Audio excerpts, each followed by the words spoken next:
ఈరోజు చంద్రబాబు నాయుడు చేస్తున్న నీచ నికృష్ట రాజకీయాలు అందరూ కూడా గమనించి ఆ చంద్రబాబు నాయుడుకి బుద్ధి చెప్పమని కోరుకుంటున్నా.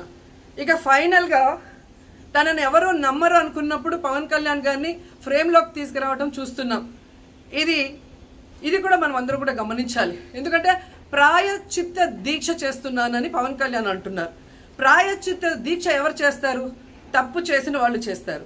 అంటే చంద్రబాబు నాయుడు తప్పు చేశాడు, ఇది అబద్ధం, ఈ లడ్డూలో కల్తీ జరగలేదు, ఇది నాకెక్కడొచ్చి ఆ పాపం చుట్టుకుంటుందన్న భయంతో పవన్ కళ్యాణ్ ప్రాయశ్చిత్త దీక్ష చేస్తున్నారనేది ఈరోజు మాకు అందరికీ అర్థమవుతున్న విషయం.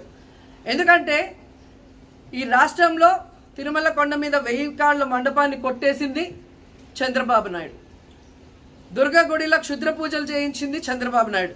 విజయవాడలో 25కు పైగా పవిత్రమైన దేవాలయాల్ని కూర్చింది చంద్రబాబు నాయుడు. పూజల్లో బూట్లు వేసుకొని పూజలు చేస్తూ అన్ని తొక్కేసింది చంద్రబాబు నాయుడు గారు.